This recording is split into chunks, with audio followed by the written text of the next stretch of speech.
Elle était nouvelle infirmière à l'hôpital. Elle a bousculé le médecin arrogant devant tout le monde. Il est tombé. Elle est tombée par-dessus. Et pour la première fois, tout l'hôpital a ri. Que pensez-vous qu'il va se passer dans cette histoire? Commentez et n'oubliez pas de vous abonner à notre chaîne et dites-nous de quelle ville vous nous regardez. Je vous promets que ce sera la meilleure histoire que vous entendrez de votre vie. Si cette histoire vous a ému en tant qu'auditeur premium, il y a des romances encore plus profondes, intenses et secrètes. Ce sont des histoires que seuls les membres les plus intimes connaissent. Cliquez sur « Devenir membre » maintenant et écoutez les meilleures histoires exclusives à un prix abordable. À l'hôpital Saint-Bernard, une institution d'excellence située au cœur de Paris, Dr Thomas Rivière était connu tant pour son habileté chirurgicale que pour sa froideur. À 42 ans, il était considéré comme le meilleur neurochirurgien du pays, un homme dont la réputation traversait les frontières, mais dont le cœur semblait enveloppé d'une couche impénétrable de glace. Sa présence à l'hôpital provoquait un mélange d'admiration et de crainte. Les couloirs devenaient silencieux à son passage, comme si l'air lui-même craignait de le déranger. « Docteur Rivière, pourriez-vous jeter un œil à cette analyse ?»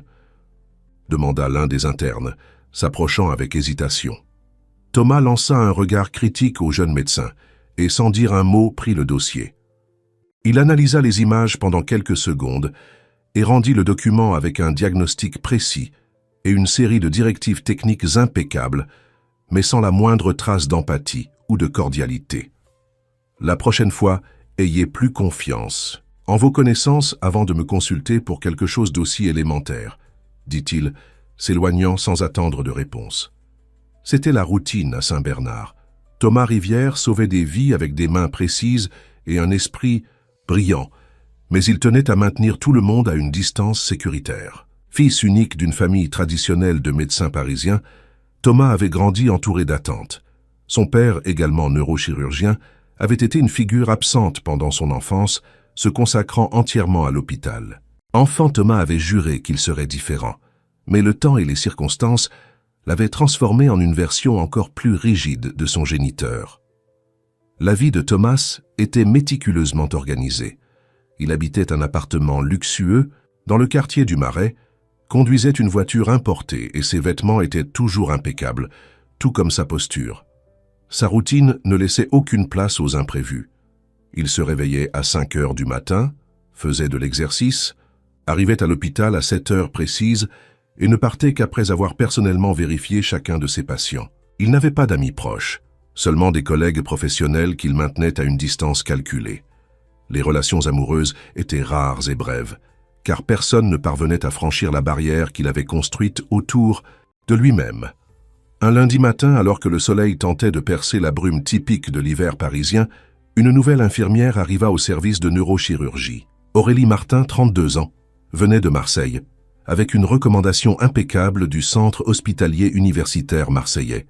Ses yeux marrons transmettaient un mélange de détermination et de gentillesse, et son sourire sincère avait déjà conquis la sympathie de l'équipe infirmière dès son premier jour. « Bienvenue à Saint-Bernard. »« Aurélie » dit Madame Leroy, l'infirmière en chef, une dame d'âge moyen qui connaissait tous les secrets et histoires de l'hôpital. « Tu arrives à un bon moment. Nous avons besoin de sang neuf dans l'équipe. »« Merci, Madame Leroy, je suis impatiente. »« T'as de commencer, » répondit Aurélie, ajustant son badge sur son uniforme bleu clair. « Juste un conseil, » continua Madame Leroy, baissant la voix. « Essaie de ne pas croiser le chemin du docteur Rivière sans nécessité. C'est un excellent médecin, peut-être le meilleur que j'ai jamais vu, mais il a le cœur de la taille d'une olive et le tempérament d'une vipère avec un mal de dents. » Aurélie sourit, tentant de cacher sa nervosité. La réputation du docteur Rivière était parvenue jusqu'à Marseille, et la perspective de travailler avec lui était à la fois intimidante et stimulante. Dans sa ville natale, elle s'était distinguée par sa compétence et son empathie, qualité qui lui avait valu d'être recommandée pour Saint-Bernard.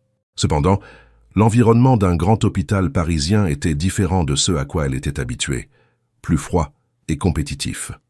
Ce même matin, alors qu'elle organisait le matériel pour sa première opération dans le nouvel hôpital, Aurélie aperçut Thomas pour la première fois.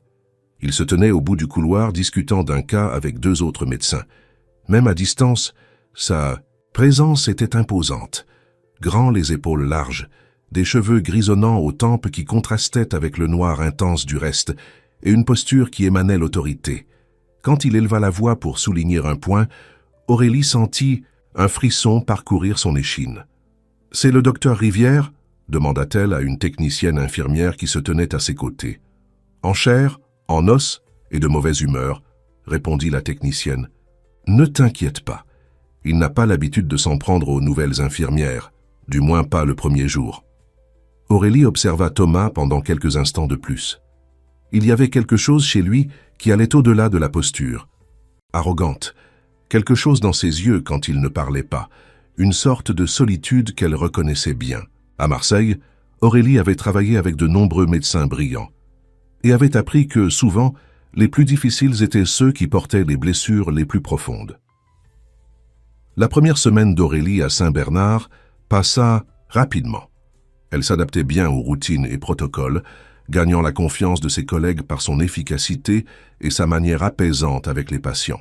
Elle observait Thomas de loin, remarquant comment il opérait avec une précision millimétrique, comment ses diagnostics étaient pertinents, mais aussi comment il semblait incapable d'offrir un mot de réconfort à ceux qui souffraient.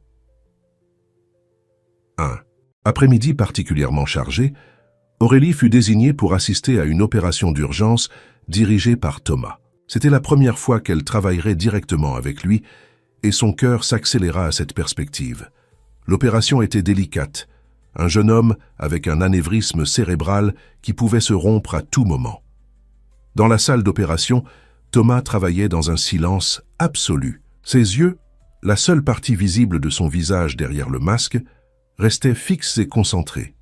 Aurélie observait ses mouvements, admirative de la précision et de la confiance avec lesquels il naviguait dans le cerveau du patient. Lorsqu'il demanda un instrument, elle le lui tendit sans hésitation, anticipant ses besoins avec une intuition qui surprit même le chirurgien. « Bon travail », dit-il à la fin de l'intervention, la regardant dans les yeux pour la première fois. Ce n'étaient que 2 mots, prononcés sans intonation particulière, mais Aurélie sentit comme si elle avait reçu le plus grand des honneurs. À ce moment-là, quelque chose s'alluma en elle, une certitude qu'il y avait un but plus grand dans son transfert à Paris, un but qui, d'une manière ou d'une autre, était lié à l'homme de glace qui venait de complimenter son travail. Les jours à l'hôpital Saint-Bernard suivaient une routine quasi militaire, en particulier dans le département de neurochirurgie dirigé par Thomas Rivière.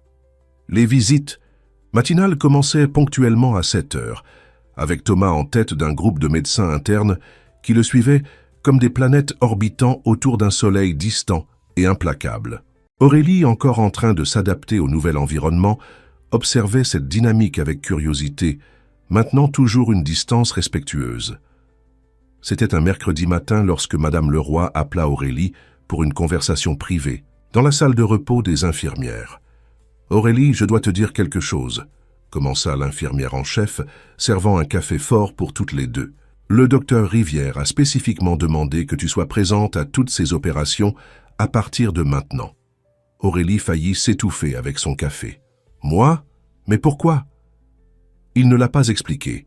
Il n'explique jamais rien. Mais en 15 ans de travail avec cet homme, je ne l'ai jamais vu faire une telle demande. Tu dois avoir fait bonne impression. Cette nouvelle laissa Aurélie avec des sentiments contradictoires. D'un côté, c'était un honneur de travailler directement avec le meilleur neurochirurgien du pays.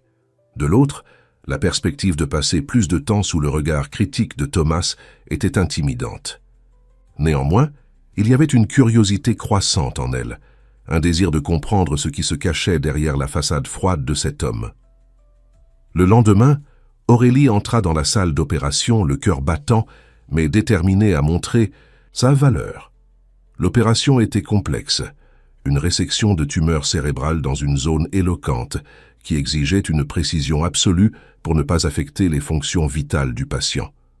Pendant des heures, elle travailla en parfaite harmonie avec Thomas, anticipant chaque besoin, gardant son calme même dans les moments les plus tendus.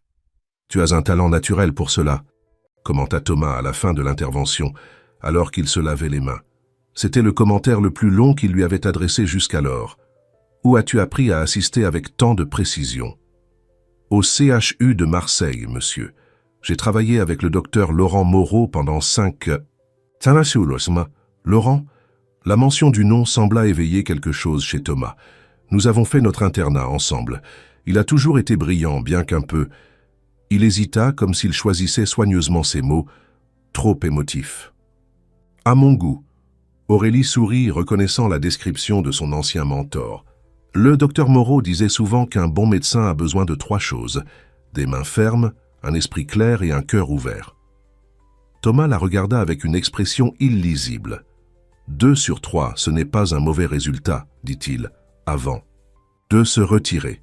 Ce petit échange marqua le début d'une dynamique curieuse entre eux. Dans les semaines qui suivirent, Aurélie devint une présence constante dans les opérations de Thomas. Bien qu'il entamât rarement des conversations au-delà de ce qui était nécessaire pour les procédures, il y avait des moments où leurs regards se croisaient au-dessus des masques chirurgicaux et quelque chose de silencieux était communiqué. Le reste de l'équipe remarqua le changement subtil dans le comportement du docteur Rivière. Il était toujours exigeant et parfois brusque, mais ses explosions de tempérament avaient considérablement diminué. « C'est comme si tu avais un effet apaisant sur lui », commenta le docteur Philippe Dumont, l'un des rares collègues qui osait parler avec Thomas en dehors du cadre professionnel. « Qu'as-tu mis dans son café ?» Aurélie se contenta de sourire, embarrassée par l'insinuation. La vérité est qu'elle-même ne comprenait pas ce qui se passait. Elle se sentait inexplicablement attirée par cet homme complexe, pas seulement pour son génie médical, mais pour quelque chose de plus profond qu'elle pressentait exister sous la surface glacée.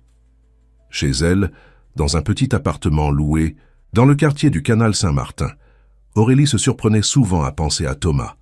Elle essayait de rationaliser ses sentiments, se disant à elle-même que ce n'était que de l'admiration professionnelle, mais elle savait qu'il y avait plus. Dans ses appels hebdomadaires à sa famille à Marseille, elle évitait de mentionner le docteur Rivière, craignant que sa mère, toujours perspicace, ne perçoive l'émotion dans sa voix. L'hôpital, pendant ce temps, bouillonnait de rumeurs sur la nouvelle dynamique entre le redouté neurochirurgien et l'infirmière marseillaise. Certains spéculaient romantiquement, d'autres ne voyaient qu'une relation professionnelle, mais tous s'accordaient à dire que quelque chose avait changé dans le département de neurochirurgie. « Fais attention », avertit Madame Leroy un après-midi, quand elle surprit Aurélie regardant pensivement le bureau de Thomas. Cet homme a brisé plus de cœurs dans cet hôpital que certains patients cardiaques. « Ne t'inquiète pas, Marie, je sais exactement où je mets les pieds », répondit Aurélie, bien qu'elle n'en soit pas si sûre elle-même. Un vendredi particulièrement agité, l'hôpital reçut une urgence complexe, un patient avec un traumatisme crânien grave après un accident de voiture. L'équipe de traumatologie stabilisa l'homme, mais une intervention neurochirurgicale immédiate était nécessaire. Thomas fut appelé, et comme toujours, Aurélie était à ses côtés. L'opération dura 7 heures épuisantes. La pression intracrânienne du patient oscillait dangereusement, et plusieurs fois il sembla qu'ils allaient le perdre. Thomas travailla avec une concentration surnaturelle, ses mains bougeant avec une précision millimétrique, tandis que des gouttes de sueur coulaient sur son front. Aurélie resta ferme, anticipant chaque besoin, gardant son calme même dans les moments les plus critiques.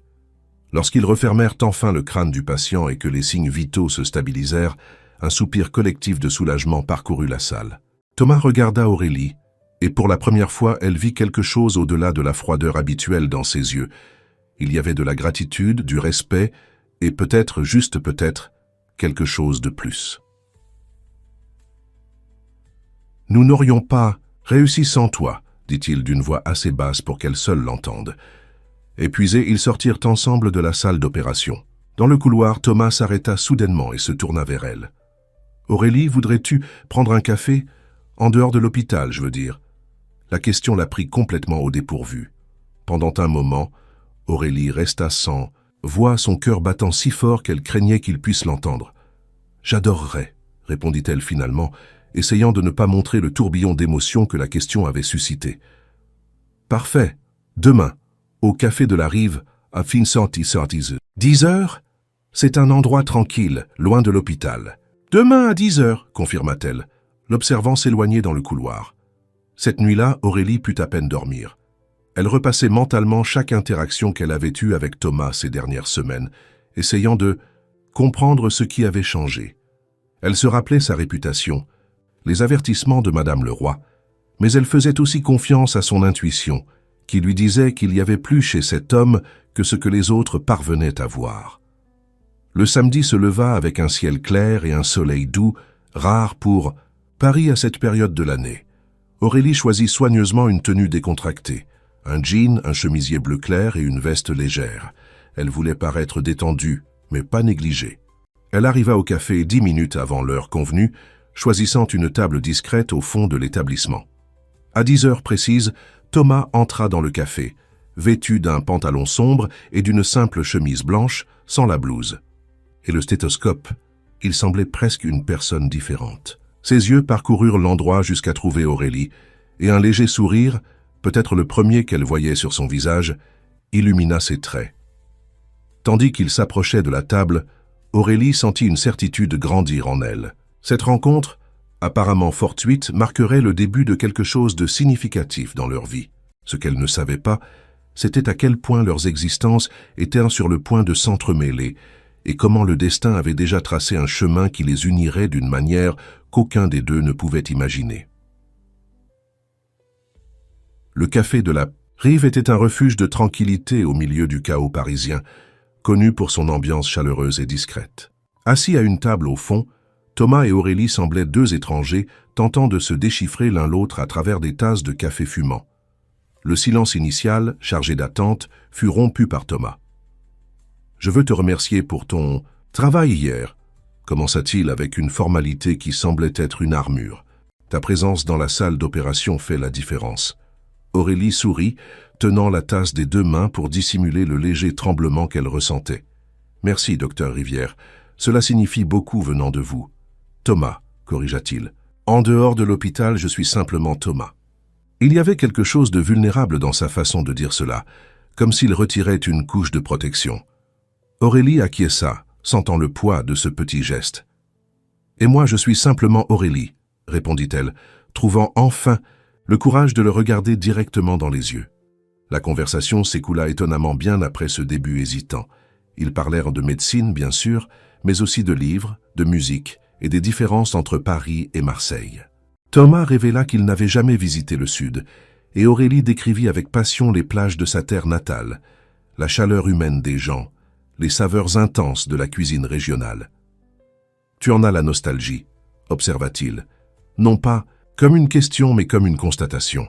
« Tous les jours », admit Aurélie, « mais Paris a ses charmes, et l'hôpital Saint-Bernard représente une opportunité que je ne pouvais pas refuser. »« Pourquoi as-tu choisi les soins infirmiers ?» demanda Thomas, se penchant légèrement en avant, sincèrement intéressé. Aurélie hésita un moment, comme si elle décidait quelle part d'elle-même révéler. « Ma grand-mère est tombée malade quand j'avais 12 ans. Cancer. J'ai passé des mois à ses côtés à l'hôpital, observant les infirmières. La façon dont elles prenaient soin d'elle, avec dignité et compassion, cela m'a profondément marqué. Ses yeux brillèrent à ce souvenir. J'ai réalisé que les médecins entrent et sortent rapidement, font leur travail technique qui est essentiel, bien sûr. Mais ce sont les infirmières qui tiennent les mains des patients pendant la nuit, qui connaissent leurs peurs, qui apportent du réconfort dans les moments les plus solitaires. » Thomas l'observait avec une intensité déconcertante, comme s'il voyait au-delà de ses paroles. « Et toi ?» demanda-t-elle, retrouvant sa contenance. « Pourquoi la neurochirurgie ?» Ce fut à son tour d'hésiter. Pendant un instant, il sembla qu'il allait répondre par une banalité, mais quelque chose dans le regard d'Aurélie le fit changer d'avis. « Mon père était neurochirurgien », commença-t-il, tournant lentement sa tasse.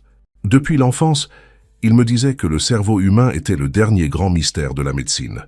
Je crois que j'ai intériorisé cette idée. » Il y avait plus dans cette histoire. Aurélie pouvait le sentir, mais elle n'insista pas. Certaines révélations avaient besoin de temps. Quand ils quittèrent le café des heures plus tard, quelque chose avait changé entre eux. Ce n'était pas une transformation complète. Thomas gardait encore sa réserve et Aurélie sa prudence. Mais une porte avait été entr'ouverte. « Pouvons-nous refaire cela un jour ?» demanda-t-il avec une hésitation qui contredisait toute sa confiance habituelle.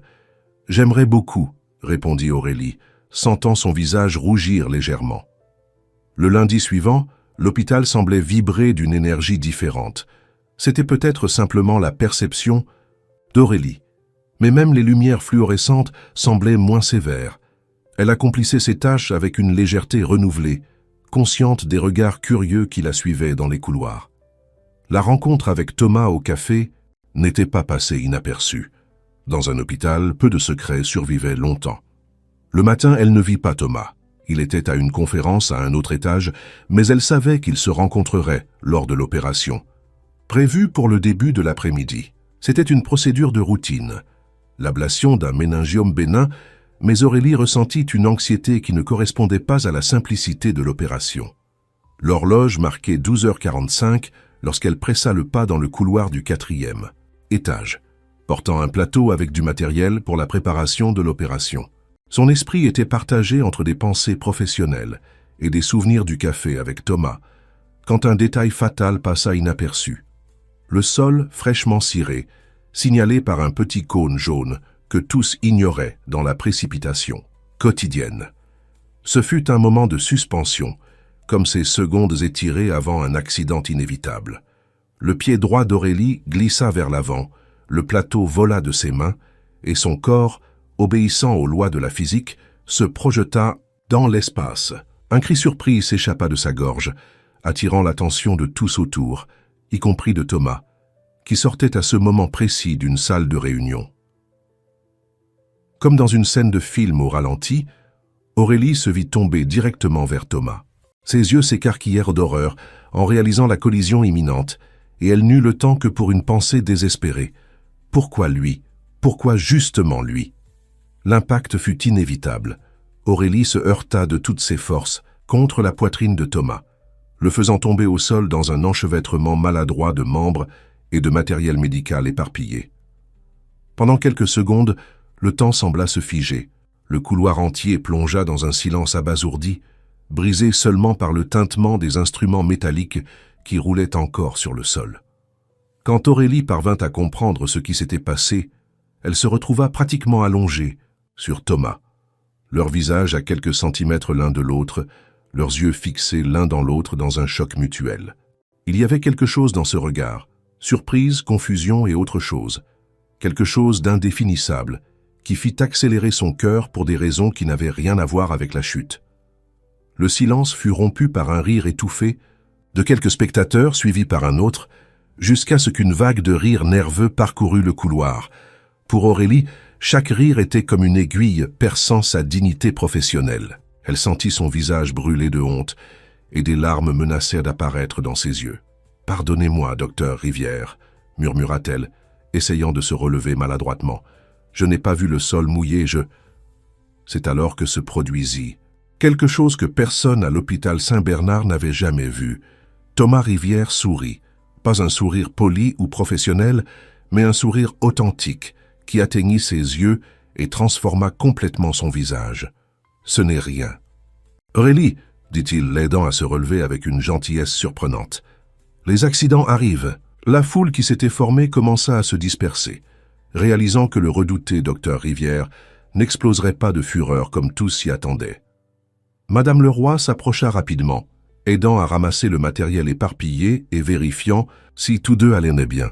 « Je n'aurais jamais pensé voir le jour où quelqu'un ferait tomber le docteur Rivière et vivrait pour raconter l'histoire. » chuchota-t-elle à Aurélie, tandis qu'elle s'éloignait. L'opération de cet après-midi fut reportée. Thomas insista pour qu'Aurélie se repose le reste de la journée, inquiet qu'elle ait pu se blesser dans la chute. Elle protesta, assurant qu'elle allait physiquement bien, seulement avec l'ego meurtri, mais il fut inflexible. « Demain sera un autre jour, » dit-il, avec une douceur dans sa voix qu'elle n'avait jamais entendue auparavant. Cette nuit-là, seule, dans son appartement, Aurélie revécut l'incident des centaines de fois dans son esprit.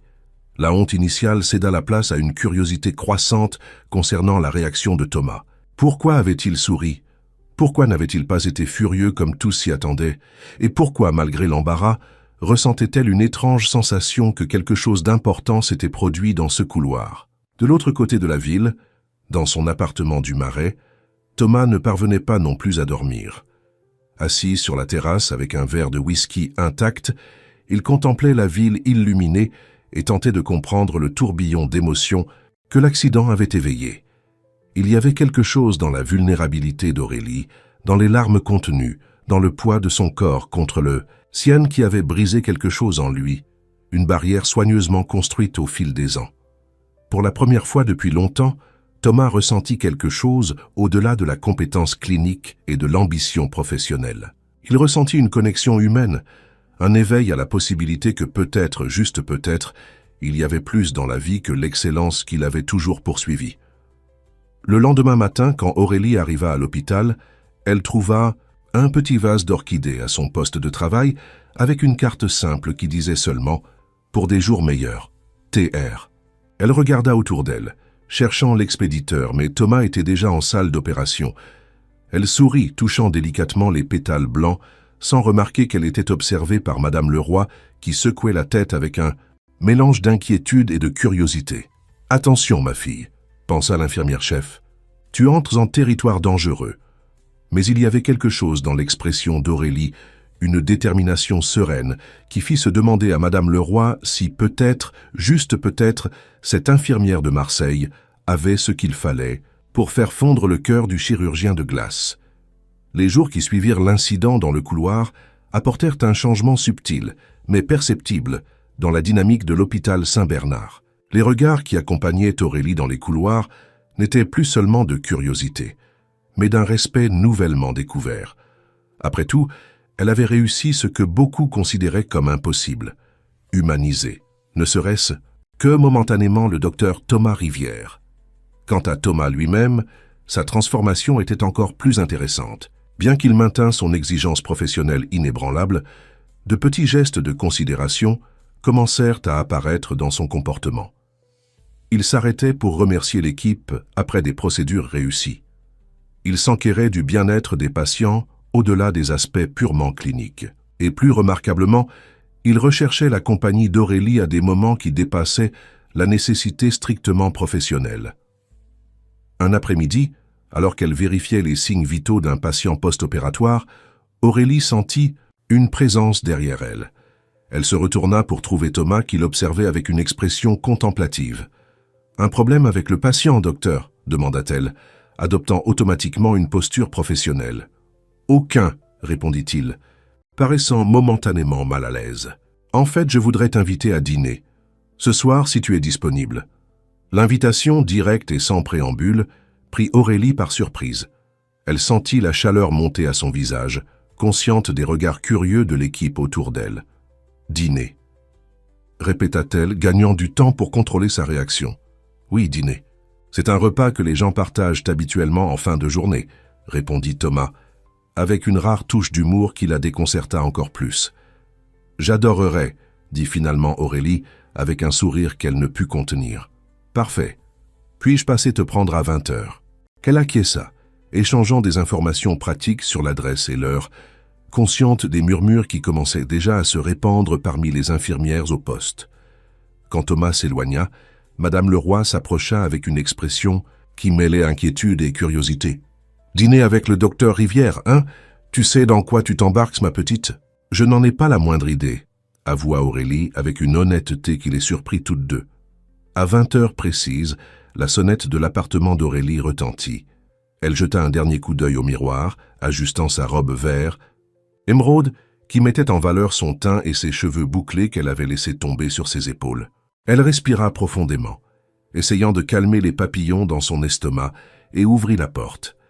Thomas était impeccable dans un costume sombre, sans cravate, avec une chemise blanche qui contrastait avec sa peau bronzée. Pendant un moment, ils restèrent silencieux, chacun absorbant l'image de l'autre hors du contexte hospitalier. « Tu es magnifique, » dit-il finalement, avec une sincérité qui ne laissait place à aucun doute. « Merci, » répondit Aurélie, prenant son sac. « Tu n'es pas mal non plus sans la blouse. » Le restaurant choisi par Thomas se situait dans le quartier du Marais, un établissement élégant mais discret, spécialisé dans la cuisine méditerranéenne. Ils furent conduits à une table dans le jardin intérieur, sous un ciel étoilé, visible à travers le toit de verre, entouré d'une végétation soigneusement planifiée qui créait une sensation d'intimité. « C'est magnifique ici », commenta Aurélie, observant les petites lumières qui ponctuaient les plantes alentour. « Comment as-tu découvert cet endroit ?»« C'est là que mes parents ont célébré leur dernier anniversaire de mariage », répondit Thomas, avec une note de mélancolie qui ne passa pas inaperçue. Avant l'accident, Aurélie ressentit le poids de cette révélation. C'était la première fois que Thomas mentionnait quelque chose d'aussi personnel. « Je suis désolé, dit-elle doucement. « Ça fait longtemps ?» Thomas prit une gorgée de vin avant de répondre. 15 ans, il revenait d'un voyage quand la voiture est sortie de la route. Mon père a eu un traumatisme crânien grave. Ironiquement, c'est moi qui ai opéré. Le sais. Silence qui suivit portait des décennies de douleur. Aurélie tendit instinctivement la main sur la table, touchant légèrement les doigts de Thomas. « Il a survécu ?»« Oui et non, » répondit Thomas avec une amertume contenue. « Physiquement, oui. J'ai réussi à le stabiliser, à retirer les caillots, à réduire la pression intracrânienne, mais il n'a plus jamais été le même. Il a perdu une grande partie de sa mobilité et de son indépendance, et surtout de cette brillante intelligence que tous admiraient. » Aurélie comprit alors l'origine de la froideur de Thomas, son obsession du contrôle et de la perfection technique. « Tu te sens coupable du résultat ?» Ce n'était pas une question, mais une constatation. Thomas leva les yeux, surpris par la précision de l'observation. « En tant que médecin, je sais que j'ai fait tout ce qui était possible, mais en tant que fils... » Il laissa la phrase inachevée, le poids des mots non dits planant entre eux. « Et ta mère ?» Physiquement intacte, mais le cœur ne s'est jamais complètement remis.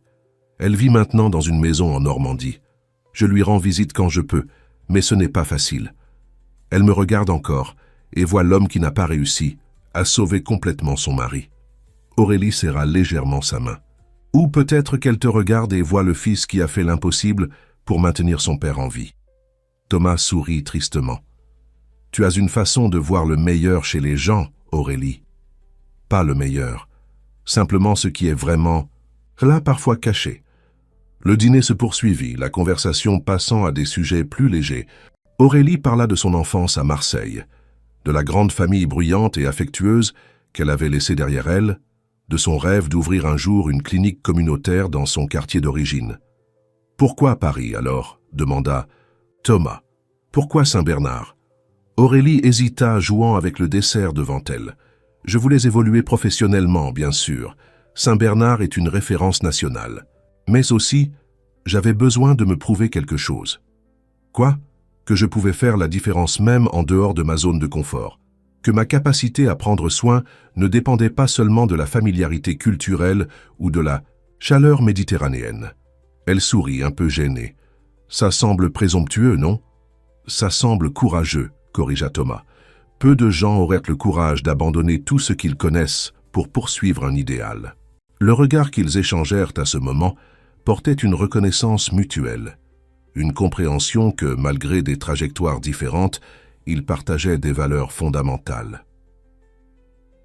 À la fin de la soirée, quand Thomas la raccompagna, chez elle, il y eut un moment d'hésitation à la porte de l'immeuble. L'air entre eux semblait chargé de possibilités inexplorées. « Merci pour le dîner », dit Aurélie, brisant le silence. « C'était une soirée spéciale. »« Oui, c'était le cas », acquiesça Thomas, semblant lutter contre quelque chose en lui.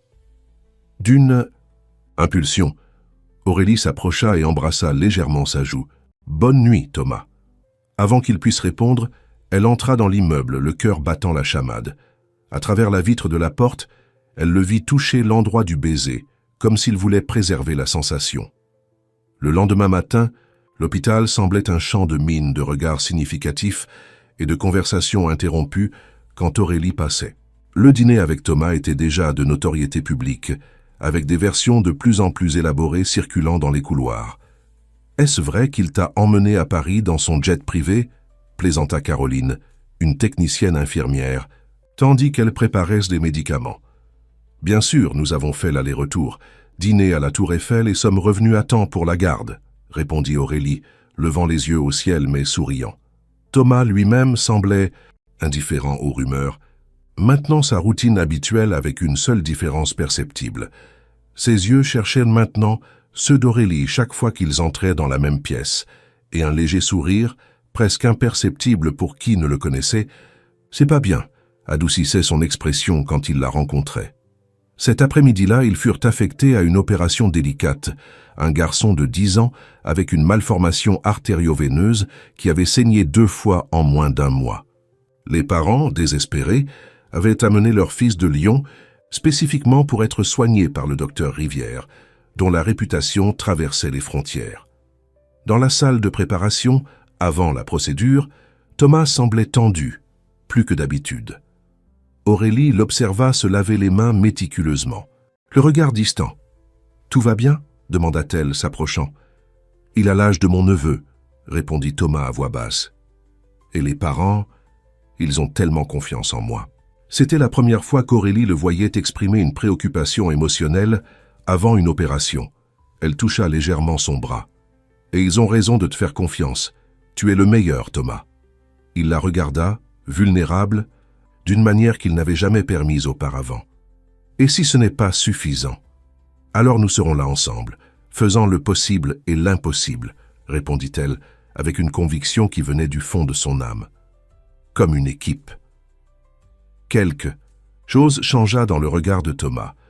Une résolution, une acceptation qu'il n'était plus seul dans ce voyage. Il acquiesça lentement, et dans un geste qui les surprit tous deux, couvrit sa main de la sienne. « Comme une équipe », répéta-t-il, les mots portant une signification qui allait bien au-delà de cette opération, bien au-delà des murs de l'hôpital Saint-Bernard.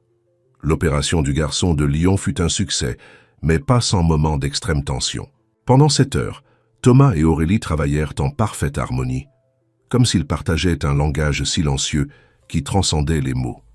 Quand ils sortirent finalement de la salle d'opération, épuisés mais victorieux, il y avait entre eux un lien que seuls ceux qui ont affronté ensemble la limite entre la vie et la guérison pourraient comprendre. Thomas rompit le protocole en étant lui-même celui qui annonça la nouvelle aux parents. Normalement, il déléguerait cette tâche à un interne, préférant maintenir une distance émotionnelle avec les familles. Mais cette fois, avec Aurélie à ses côtés, il rencontra les parents dans la salle d'attente et expliqua la procédure, en termes simples, se permettant même un sourire réconfortant quand il vit le soulagement sur leur visage. « Votre fils est très fort, » dit-il, avec une gentillesse qui surprit même Aurélie. « La récupération sera progressive, mais nous sommes optimistes. » En sortant ensemble de la salle d'attente, Thomas semblait différent. Il y avait une légèreté dans ses pas, comme si un poids invisible avait été partiellement retiré de ses épaules. C'était différent, commenta Aurélie, tandis qu'il marchait dans le couloir. Différent? Comment? Tu ne parles. Habituellement pas aux familles après les opérations, pas personnellement.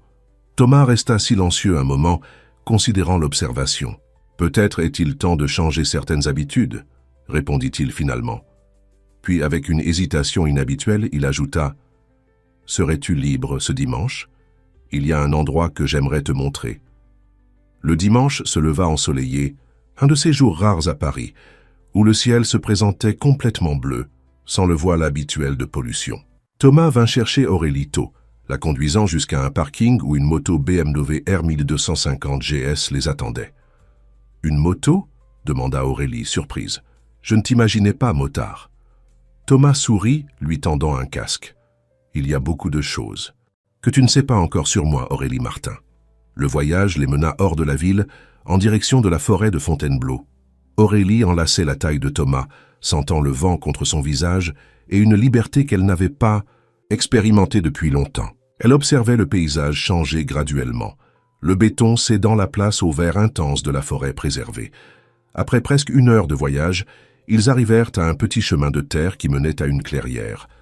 Au centre, une modeste maison en bois s'élevait, entourée d'un jardin exubérant où des bromélias et des orchidées poussaient en harmonie avec la végétation locale. « Quel est cet endroit ?» demanda Aurélie, enchantée par la beauté sauvage et en même temps soignée de l'environnement.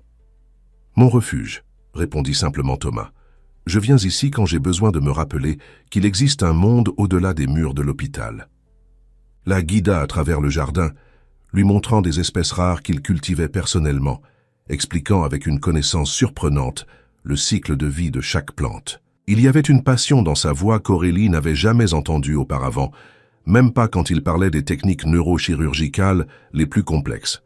« Je ne t'ai jamais imaginé jardinier », commenta-t-elle, l'observant caresser délicatement une orchidée en fleurs. « C'est ma mère qui me l'a appris », expliqua-t-il. « Après l'accident de mon père, elle a canalisé toute son énergie dans ce jardin. Elle disait que les plantes étaient des patients parfaits. Elles avaient besoin de soins et d'attention, mais ne gardaient pas rancune quand on commettait des erreurs. » Cette révélation toucha quelque chose de profond chez Aurélie. C'était une facette de Thomas que personne à l'hôpital ne connaissait, l'homme derrière la blouse avec des insécurités et des passions qui humanisaient la figure presque mythique du brillant neurochirurgien. À l'intérieur de la maison, la simplicité continuait. Des meubles rustiques, une petite cuisine où Thomas prépara le déjeuner avec une habileté surprenante, des étagères remplies de livres qui n'avaient rien à voir avec la médecine, poésie, philosophie, romans, classique. « Tu cuisines », observa Aurélie, l'aidant à couper des légumes. « Un autre héritage maternel », expliqua-t-il. « Ma mère disait que tout homme devrait savoir se nourrir sans dépendre de personne. » Le déjeuner fut servi sur la véranda, avec vue sur un petit lac naturel où des libellules dansaient à la surface de l'eau. La conversation coulait naturellement, sans les pressions et interruptions constantes de l'environnement hospitalier. Ils parlèrent de rêves d'enfance, de livres préférés, de voyages qu'ils aimeraient en faire. Thomas révéla qu'avant de décider de faire médecine, il avait sérieusement envisagé de devenir botaniste. « Qu'est-ce qui t'a fait changer d'avis » demanda Aurélie. Thomas resta silencieux un moment, contemplant la question. Les attentes familiales, principalement. Être fils unique d'un neurochirurgien renommé ne laisse pas beaucoup d'espace pour explorer d'autres voies. « Tu le regrettes ?»« Non, » répondit-il sans hésitation. « J'aime ce que je fais, mais parfois je me demande comment ça aurait été de suivre une passion née de l'intérieur, et non une qui a été soigneusement cultivée par d'autres. » Après le déjeuner, ils marchèrent sur la propriété jusqu'à trouver une petite cascade cachée entre les arbres. Le son de l'eau tombant sur les pierres créait une musique naturelle qui invitait au silence contemplatif. « C'est mon endroit préféré », confessa Thomas. « Je viens ici quand j'ai besoin de prendre des décisions difficiles ou simplement respirer. » Ils s'assirent sur une pierre lisse au bord de l'eau, laissant la brise fraîche et le son constant de la cascade remplir l'espace entre eux. Pendant un long moment, ils existèrent simplement dans cet endroit, sans mots, sans attente. « Pourquoi m'as-tu amené ici, Thomas ?» demanda finalement Aurélie, se tournant pour le regarder. La question plana dans l'air comme une feuille qui hésite avant de toucher le sol. Thomas regarda l'eau courante, comme s'il y cherchait le courage pour sa réponse.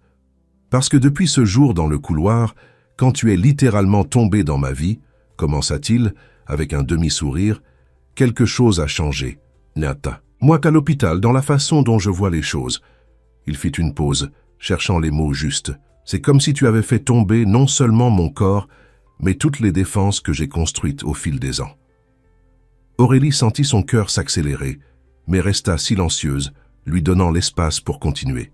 « Je t'ai amené ici parce que je voulais que tu connaisses l'homme derrière le médecin, parce que cet endroit représente tout ce que je garde caché du monde, et parce que, pour la première fois depuis longtemps, j'ai envie de partager cette partie de moi avec quelqu'un. » La sincérité de cette confession laissa Aurélie sans mots. Instinctivement, sa main trouva la sienne sur la pierre, leurs doigts s'entrelaçant naturellement. « J'ai peur », admit-il, avec une vulnérabilité qu'il n'avait jamais montrée auparavant. « De quoi ? De ressentir, de trop m'impliquer. Dans la salle d'opération, la distance émotionnelle a toujours été ma plus grande force. Maintenant, je commence à me demander si ce n'est pas aussi ma plus grande faiblesse. » Aurélie serra doucement sa main. « Peut-être que la vraie force réside dans l'équilibre, savoir quand maintenir la distance et quand se permettre de ressentir. » Leurs regards se rencontrèrent, chargés d'une compréhension mutuelle qui transcendait les mots. Lentement, comme s'il craignait de briser quelque chose de précieux, Thomas se pencha vers elle. Le baiser fut doux, hésitant au début, puis plus confiant, un abandon mutuel qui scellait une connexion que tous deux savaient être transformatrice. Quand ils retournèrent à Paris, à la tombée du jour, quelque chose de fondamental avait changé, non seulement entre eux, mais en chacun d'eux. L'hôpital qui les attendait le lendemain matin trouverait 2 personnes différentes de celles qui l'avaient quitté le vendredi. La nouvelle de leur relation se répandit rapidement dans les couloirs de Saint-Bernard, générant diverses réactions. Beaucoup célébraient de voir le redouté docteur Rivière finalement montrer un côté humain. D'autres questionnèrent l'éthique d'une relation entre un médecin et une infirmière de la même équipe. Madame Leroy, toujours protectrice, appela Aurélie pour une conversation privée. « Je suis heureuse pour toi, ma fille, » dit l'infirmière-chef avec une affection sincère. « Mais tu sais que tout le monde ne verra pas cela d'un bon œil. »« J'en suis consciente, Marie, » répondit Aurélie, « mais je ne laisserai pas les opinions des autres déterminer mon bonheur. Et la différence hiérarchique, tu ne crains pas que cela affecte ton travail, ta réputation ?» Aurélie considéra sérieusement la question. « Si j'étais quelqu'un d'autre, peut-être, mais je n'ai pas construit ma carrière sur des connexions ou des faveurs. Chaque position que j'ai conquise l'a été par mon propre mérite, et cela continuera ainsi. » Madame Leroy sourit, fière de la détermination de la jeune femme. « Et lui, est-il à la hauteur de ce que tu mérites ?»« Il apprend, » répondit Aurélie avec un sourire énigmatique, « et il a un bon cœur, même si peu ont eu la chance de le connaître. » La preuve du nouveau Thomas ne tarda pas à apparaître. La semaine suivante, lors d'une réunion clinique, il surprit tout le monde en proposant un programme d'humanisation des soins neurochirurgicaux, quelque chose d'inimaginable venant de lui quelques mois auparavant. Notre taux de réussite technique est indéniable, expliqua-t-il à l'équipe réunie. Mais nous devons redéfinir ce que nous considérons comme un succès. Une procédure parfaite chez un patient qui se sent déshumanisé pendant le processus n'est pas un succès. Complète. La proposition incluait une plus grande intégration entre les équipes médicales et infirmières, des protocoles de communication plus empathiques avec les patients et les familles, et un programme de suivi post-hospitalisation qui allait au-delà des aspects purement cliniques de la récupération. Des regards surpris furent échangés dans la salle. Dr Philippe Dumont, le seul qui osait provoquer Thomas, ne résista pas. « Qui es-tu et qu'as-tu fait du vrai Thomas Rivière ?» Un rire général brisa la tension dans la salle. Thomas sourit, ses yeux rencontrant ceux d'Aurélie au fond de la salle. « Disons simplement que quelqu'un m'a rappelé que nous sommes médecins de personnes, pas seulement de cerveau, » répondit-il, avec une légèreté que peu avaient vue auparavant. La poée. Proposition d'humanisation présentée par Thomas fut approuvée par la direction de l'hôpital Saint-Bernard, mais sa mise en œuvre s'avéra plus difficile que prévu. Ce qui semblait une évolution naturelle pour certains représentait une menace à l'ordre établie pour d'autres. Le département de neurochirurgie, depuis si longtemps façonné à l'image et à la ressemblance de son leader, devait maintenant s'adapter à une nouvelle philosophie que beaucoup accueillaient avec scepticisme. Dr Henri Thibault, neurochirurgien vétéran et ami proche du père de Thomas, fut le premier à exprimer ouvertement sa résistance lors d'une réunion départementale.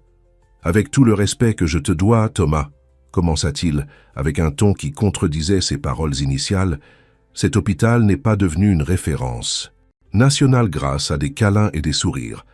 Notre excellence vient de la rigueur technique et de la discipline que tu as toi-même toujours défendue. » Thomas, qui autrefois aurait réagi avec impatience à toute remise en question de son autorité, resta étonnamment calme. « Personne ne suggère d'abandonner la rigueur technique, Henri, » répondit-il. « Je propose que nous ajoutions une dimension humaine à notre travail. Nos résultats chirurgicaux sont exemplaires, mais nos indices de satisfaction des patients sont parmi les plus bas du réseau privé. Depuis quand nous soucions-nous des enquêtes de satisfaction? Nous sommes là pour sauver des vies, pas pour gagner des concours de popularité, » rétorqua Henri, avec le soutien silencieux de certains collègues plus conservateurs.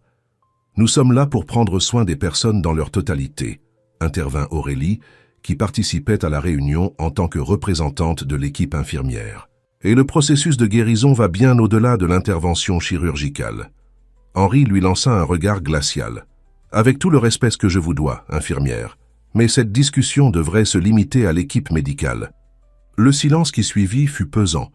Tous les yeux se tournèrent vers Thomas, attendant l'explosion qui viendrait certainement. Dans le passé, personne n'aurait osé exclure un membre de l'équipe en sa présence, encore moins quelqu'un qu'il avait personnellement invité à la réunion. « Avec tout le respect que je te dois. »« Henri, répondit Thomas, soulignant la même phrase avec une ironie subtile, mais l'infirmière Martin est une partie fondamentale de cette discussion. En fait, une grande partie de cette proposition a été inspirée par ses observations sur nos lacunes dans la prise en charge intégrale. La tension était palpable. Henri ajusta ses lunettes, visiblement mal à l'aise avec le tour que prenait la conversation. « Je comprends. Alors c'est comme ça maintenant. » Son regard alternait entre Thomas et Aurélie, laissant implicite une insinuation sur la nature de leur relation. « J'espère simplement que nous ne sacrifions pas notre identité institutionnelle pour des motivations personnelles. » Thomas sentit son sang bouillir. Mais avant qu'il ne puisse répondre, Dr Philippe Dumont intervint avec son irrévérence habituelle. « Tu sais ce qui est fascinant, Henri. Voir comment certains confondent identité institutionnelle avec résistance à l'évolution.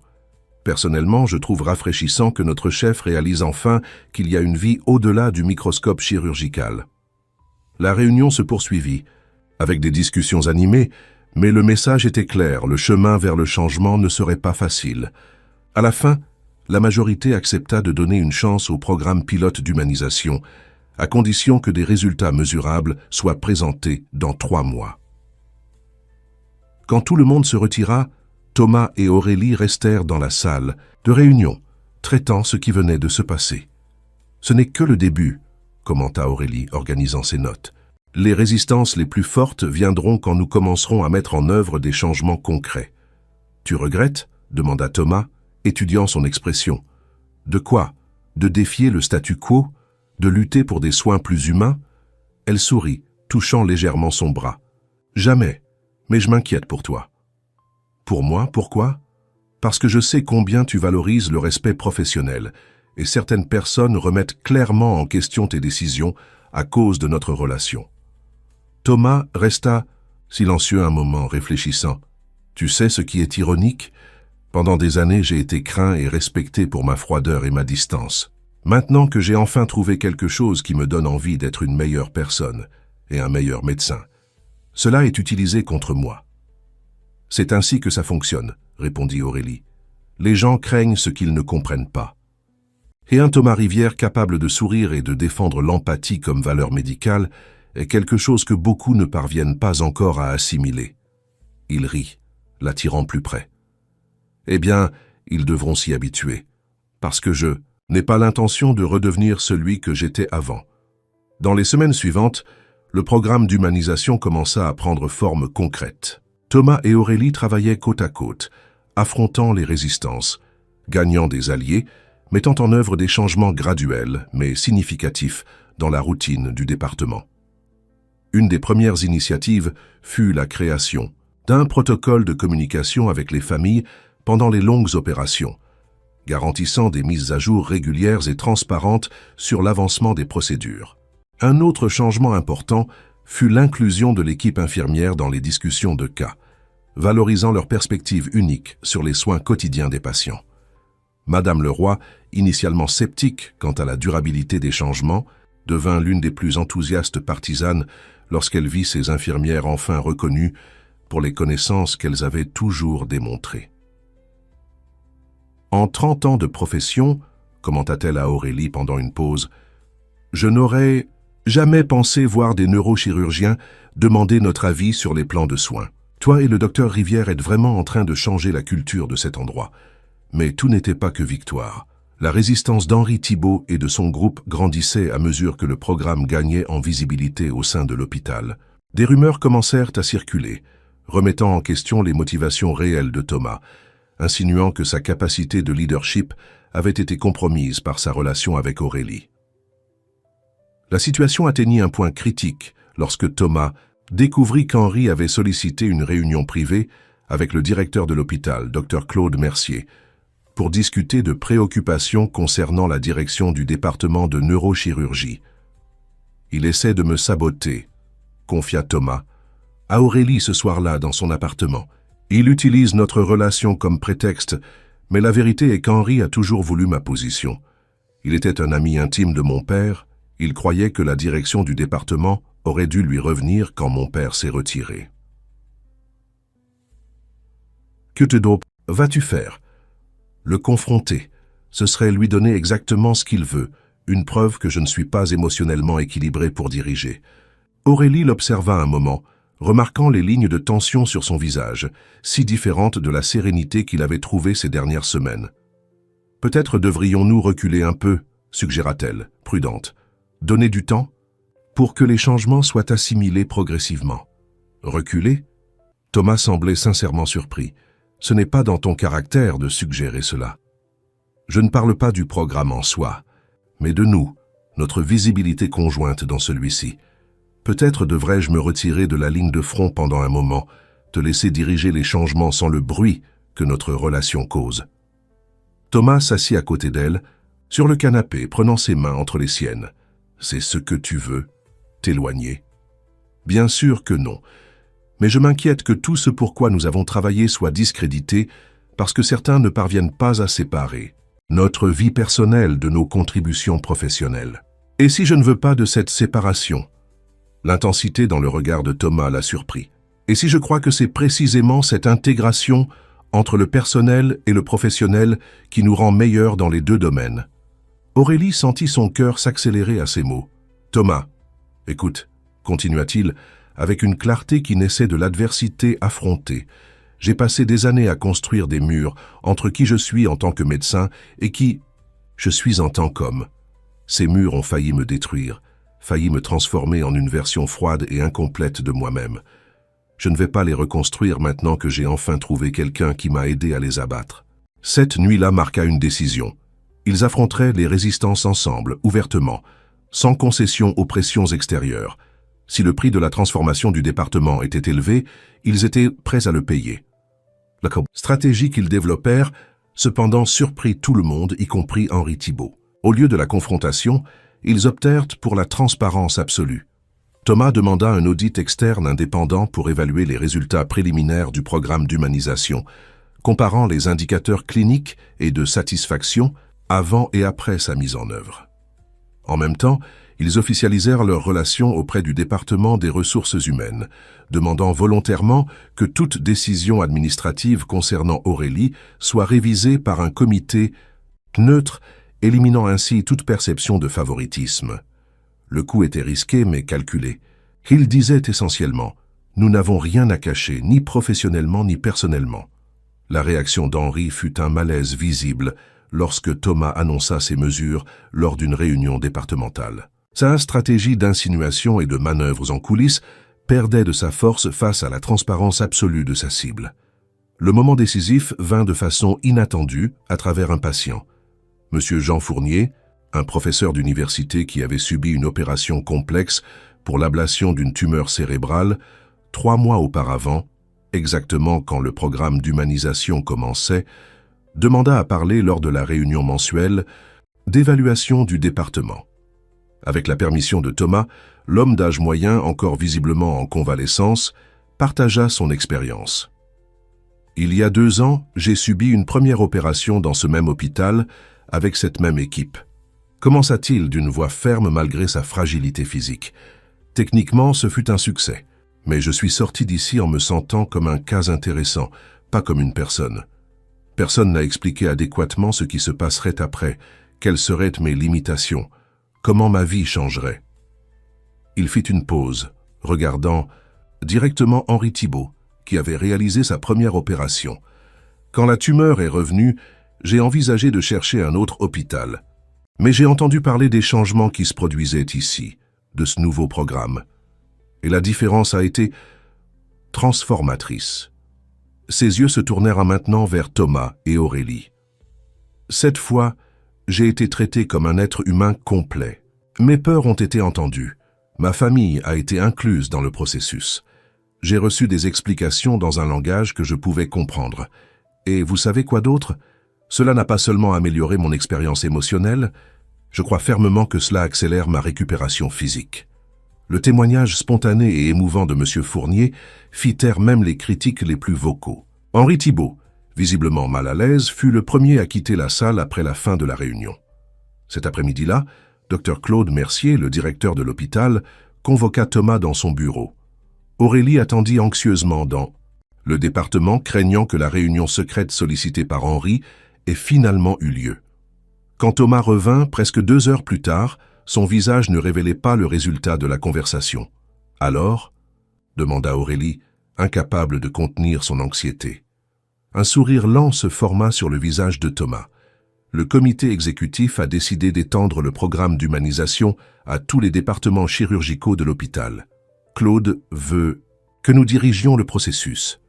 Aurélie laissa échapper un cri de joie, l'embrassant impulsivement.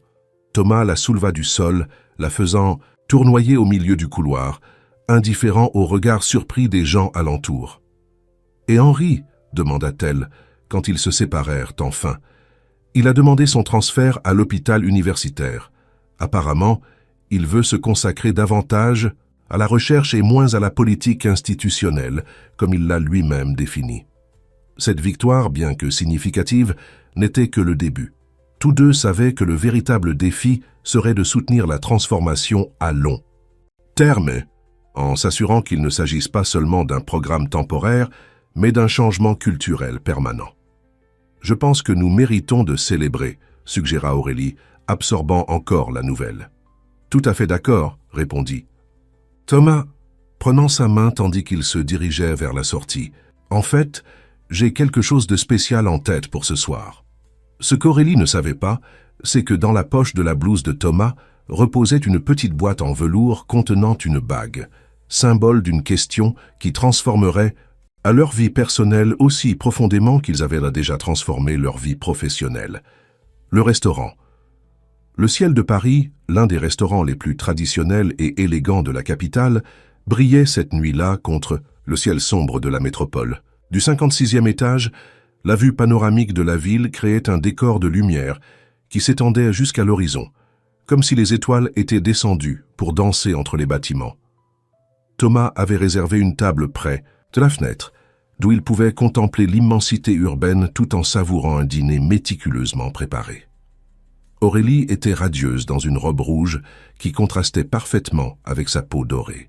Ses cheveux bouclés tombaient librement sur ses épaules et ses yeux brillaient d'un bonheur tranquille que Thomas ne se lassait jamais d'admirer. « À quoi devons-nous ce dîner spécial ?» demanda-t-elle, levant sa coupe de champagne dans un toast silencieux. « Avons-nous besoin d'un motif spécifique ?» répondit-il avec un sourire énigmatique. « Ne pouvons-nous pas simplement célébrer tout ?»« Tout est un motif bien vaste, » plaisanta Aurélie, « mais j'accepte, à tous ceux qui nous a amenés jusqu'ici. » Les coupes tintèrent délicatement, cristal contre cristal, tandis que leurs regards se croisaient par-dessus la table. Il y avait une intensité dans ce moment, une conscience partagée qu'ils étaient au bord de quelque chose de significatif.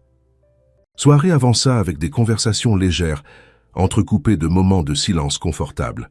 Ils parlèrent de l'avenir du programme d'humanisation, des plans pour étendre le modèle à d'autres hôpitaux, de la possibilité de développer ensemble un protocole qui pourrait être répliqué nationalement. « Tu as transformé l'hôpital Saint-Bernard », commenta Aurélie, entre une bouchée de risotto et une gorgée de vin. « En quelques mois, tu as réussi à changer une culture institutionnelle qui semblait immuable. » « Nous avons transformé, » corrigea Thomas, « et nous y sommes parvenus parce que tu as eu le courage de briser mes défenses en premier. » Aurélie sourit, se rappelant la chute qui avait tout changé. Littéralement.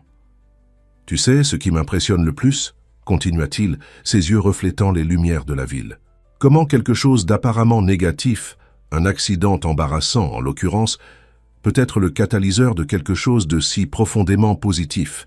Si tu n'avais pas trébuché dans ce couloir, je crois que nous aurions trouvé un autre chemin, » compléta Aurélie. « Certaines personnes sont destinées à se rencontrer, peu importe les détours. » Thomas l'observa avec une expression pensive. « Tu crois vraiment à cela? Au destin? »« Je crois aux possibilités. »« Et au choix ?» répondit-elle après avoir réfléchi un moment. « Le hasard nous place dans des situations, mais ce sont nos décisions qui déterminent ce que nous en faisons. J'aurais pu mourir de honte après cette chute et demander mon transfert dans un autre service. Tu aurais pu réagir avec colère et m'éloigner définitivement. Je n'avais jamais pensé à cela de cette façon, admit Thomas. Que nos vies sont façonnées tant par ce qui nous arrive que par la façon dont nous choisissons d'y répondre. Exactement. Et tu as choisi de sourire ce jour-là, tu te souviens? C'était la première fois que je te voyais sourire vraiment. La fin du dessert, un délicat parfait aux fruits rouges. Thomas sembla soudainement nerveux, chose rare pour un homme habitué à prendre des décisions littéralement vitales avec le calme d'un chirurgien expérimenté. Sa main droite visitait répétitivement la poche de sa veste, comme pour vérifier si quelque chose d'important s'y trouvait encore. « Tout va bien ?» demanda Aurélie, remarquant son agitation. « Mieux que bien », répondit-il, respirant profondément. « En fait, il y a quelque chose que je veux te demander. » Avant qu'il ne puisse continuer, cependant, son téléphone vibra insistamment dans sa poche. Avec un regard d'excuse, Thomas vérifia l'écran et son expression changea instantanément pour de l'inquiétude professionnelle. « C'est l'hôpital », expliqua-t-il, répondant rapidement. Aurélie observa sa transformation, de Thomas l'homme au docteur Rivière, le neurochirurgien, se produire en quelques secondes. C'était fascinant de voir comme il parvenait maintenant à alterner entre ces rôles avec tant de fluidité, sans perdre l'essence d'aucun d'entre eux. « Je comprends. Oui, j'y serai dans 20 minutes. Préparez l'équipe et demandez tous les examens préliminaires. » Il raccrocha et regarda Aurélie avec un mélange de frustration et de résignation. Urgence, accident grave, traumatisme multiple, un des patients avec hémorragie intracrânienne sévère. « Je viens avec toi, dit-elle immédiatement, faisant déjà signe au serveur. « Ce n'est pas ton service, lui rappela-t-il. Tu pourrais rester et te reposer. » Aurélie sourit, touchant légèrement sa main sur la table. « Nous sommes une équipe, tu te souviens, dans les bons et les mauvais moments. » Le regard que Thomas lui lança était chargé d'émotion. « Tu es extraordinaire, tu le sais ?»« Dis-moi ça après 8 heures d'opération, » plaisanta-t-elle, tandis qu'il se levait précipitamment. Dans le taxi en route vers l'hôpital, Thomas tenait la main d'Aurélie fermement, comme s'il y cherchait l'énergie pour ce qui les attendait. De l'autre main, il touchait occasionnellement le petit volume dans la poche de sa veste, un rappel que certaines questions importantes devraient attendre. L'hôpital Saint-Bernard bouillonnait de l'énergie particulière des urgences graves. L'équipe était déjà mobilisée à leur arrivée, et Thomas plongea immédiatement dans les préparatifs pour l'opération, analysant les examens, discutant du cas avec le neuroradiologue de garde, planifiant l'approche chirurgicale. Aurélie, de son côté, coordonna rapidement la préparation de la salle d'opération et de l'équipe infirmière. L'observant travailler avec tant d'efficacité et de dévouement, même en dehors de ses heures, Thomas ressentit une vague d'admiration et de gratitude qui renforça encore davantage la certitude de la décision qu'il avait reportée ce soir-là. L'opération fut complexe et exigeante, s'étendant sur plus de 10 heures. Le patient, un jeune motard de seulement 22 ans, avait subi un grave traumatisme crânien après être entré en collision avec une voiture. Son état était critique, avec une hémorragie étendue et une augmentation dangereuse de la pression intracrânienne. Tout au long de l'intervention, Thomas et Aurélie travaillèrent en parfaite synchronisation, communiquant souvent uniquement par des regards et des gestes minimes, anticipant les besoins l'un de l'autre, avec une précision qui impressionnait même l'équipe déjà habituée à les voir ensemble. Il y eut un moment particulièrement tendu lorsque la pression intracrânienne du patient augmenta dangereusement, menaçant tout le travail réalisé jusque-là. Thomas hésita une seconde, considérant les options disponibles, chacune avec ses propres risques.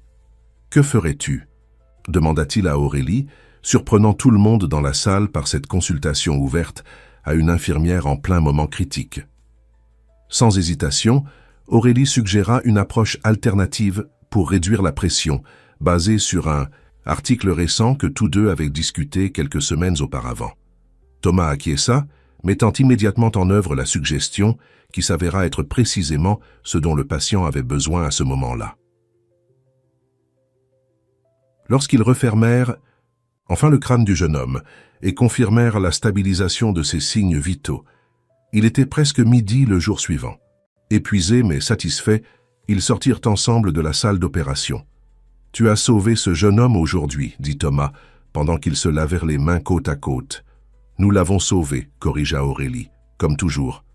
Après avoir brièvement parlé à la famille du patient, les rassurant sur le succès de l'opération et les perspectives de récupération, ils se dirigèrent vers la salle de repos médical. La fatigue d'une nuit entière de travail intense pesait sur eux deux. Mais il y avait aussi cette satisfaction particulière qui vient de savoir qu'ils avaient fait une différence dans la vie de quelqu'un. La salle était vide à cette heure. Le service du matin avait déjà commencé ses consultations, et celui de nuit était parti depuis des heures. Ils s'assirent côte à côte sur le petit canapé, s'autorisant enfin à se détendre. « Tu sais ce que j'ai réalisé pendant l'opération ?» commenta Thomas, brisant le silence confortable qui s'était installé entre eux. « Quoi ? Que je ne peux plus imaginer ma vie professionnelle sans toi. La façon dont nous travaillons ensemble, dont nous communiquons, dont nous complétons les compétences l'un de l'autre, c'est quelque chose que je n'ai jamais expérimenté auparavant. » Aurélie sourit, appuyant sa tête contre son épaule. « Je ressens la même chose. C'est comme si nous étions deux pièces d'un puzzle qui se sont enfin trouvées. » Thomas respira profondément, semblant prendre une décision. Il se leva brusquement et alla vers son casier d'où il retira la veste qu'il avait portée la veille au soir. « Qu'est-ce qu'il y a ?» demanda Aurélie, curieuse de son agitation soudaine. « J'avais quelque chose de prévu pour hier soir, » expliqua-t-il, revenant s'asseoir à côté d'elle. « Quelque chose qui a été interrompu par l'urgence. Mais peut-être que cet endroit est le plus approprié après tout. De quoi parles-tu » Aurélie était sincèrement confuse, la fatigue rendant difficile de suivre ses pensées. Avec une solennité qui contrastait avec l'ambiance informelle de la salle de repos, Thomas sortit de sa poche la petite boîte en velours qu'il avait portée sur lui la veille. Les yeux d'Aurélie s'écarquillèrent de compréhension. « Thomas. »« Aurélie Martin, commença-t-il, ouvrant la boîte pour révéler une délicate bague en or blanc avec un saphir entouré de petits diamants. « Tu as transformé ma vie d'une manière que je n'aurais jamais cru possible. Avant toi, j'étais un médecin compétent, mais un homme incomplet. Tu m'as appris que pour être vraiment excellent, il faut intégrer la tête et le cœur, la technique et la compassion. » Les larmes commencèrent à se former dans les yeux d'Aurélie, tandis qu'il continuait. « Ces dernières heures, pendant que nous luttions ensemble pour sauver ce jeune homme, j'ai eu une certitude absolue.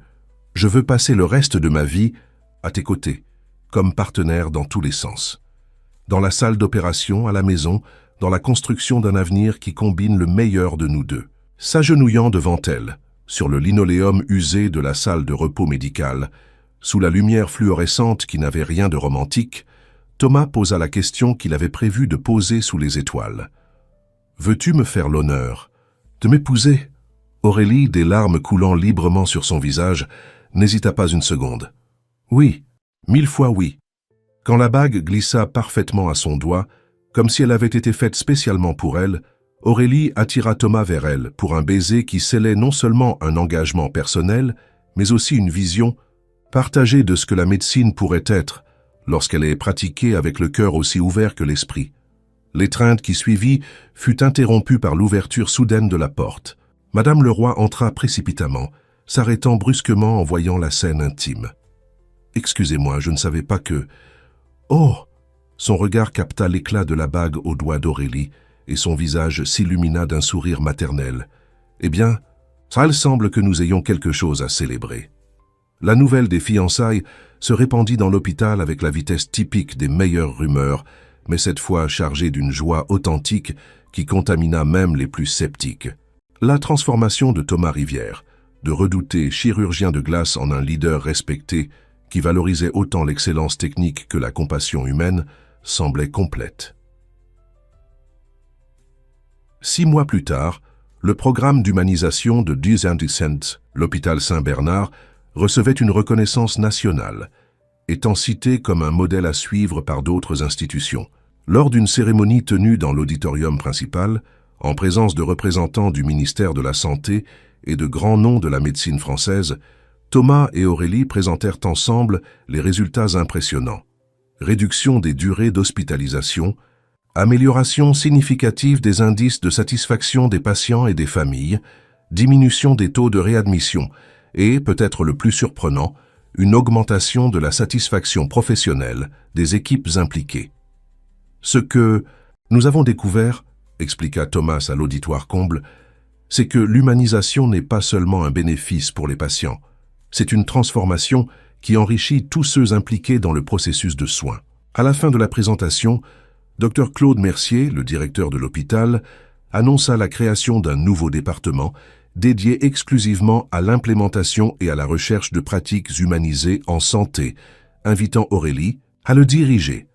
C'est un choix qui reflète non seulement votre extraordinaire compétence professionnelle, expliqua le directeur, mais aussi votre vision pionnière de ce que la médecine française peut et doit être. Le regard de fierté que Thomas lança à Aurélie à ce moment disait tout. Le chirurgien qui considérait autrefois la hiérarchie hospitalière comme presque sacrée, célébrait maintenant la reconnaissance d'une infirmière comme égale, comme partenaire, comme visionnaire.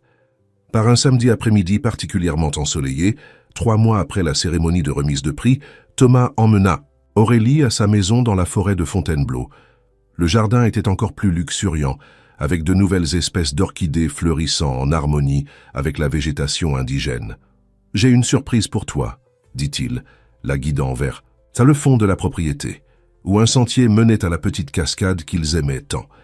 En y arrivant, Aurélie porta les mains à sa bouche, surprise. Au bord de l'eau, une petite construction en bois et verre s'élevait, parfaitement intégrée au paysage naturel. Un cabinet médical communautaire, équipé de technologies modernes, mais conservant la simplicité et le respect de la nature qui caractérisaient le lieu. « Qu'est-ce que c'est » demanda-t-elle émue. « Notre prochain chapitre » répondit Thomas, l'enlaçant par derrière tandis qu'ils contemplaient ensemble la construction. Une clinique communautaire pour servir la population rurale de la région. Des personnes qui ont rarement accès à des soins neurologiques spécialisés. Thomas, c'est incroyable. L'idée est de partager notre temps entre Saint-Bernard et ici, d'amener des internes, des infirmiers en formation, de créer un programme d'extension qui combine excellence technique et soins humanisés dans des zones défavorisées. Aurélie se retourna pour lui faire face, ses yeux brillants de larmes, de bonheur. « Tu t'es souvenu de mon rêve, d'avoir une clinique communautaire. J'ai pensé que nous pourrions réaliser ce rêve ensemble, » répondit-il, tenant ses mains. « Construire quelque chose qui combine le meilleur de nous deux, ta compassion et ma technique, ta chaleur méditerranéenne et ma précision parisienne. » À ce moment, au bord de la cascade qui avait été témoin du début de leur voyage ensemble, Aurélie eut une clarté cristalline. L'accident qui l'avait fait trébucher dans les bras de Thomas n'avait pas été simplement un moment d'embarras, surmonté, mais le début d'une transformation qui s'étendait maintenant bien au-delà d'eux, touchant d'innombrables vies à travers un nouveau modèle de soins de santé. Tu sais que cette chute dans le couloir a été la meilleure chose. Qui me soit jamais arrivé, plaisanta-t-elle l'étreignant fermement. Je suis tout à fait d'accord, répondit Thomas, l'embrassant doucement. Parfois, nous devons tomber pour apprendre à nous relever et à relever les autres avec nous. Tandis que le soleil commençait à se coucher teintant le ciel de tons dorés et rosés, ils restèrent enlacés, contemplant non seulement la clinique qu'ils avaient construite, mais l'avenir qui s'ouvrait maintenant devant eux, un avenir où compétences techniques et compassion humaines n'étaient pas des forces opposées, mais complémentaires, comme eux-mêmes l'étaient devenus. L'hôpital Saint-Bernard continuait d'être un centre d'excellence, mais il était désormais aussi un lieu où cœur et esprit travaillaient ensemble, où les chutes pouvaient se transformer en nouveaux voyages, et où une simple rencontre entre un chirurgien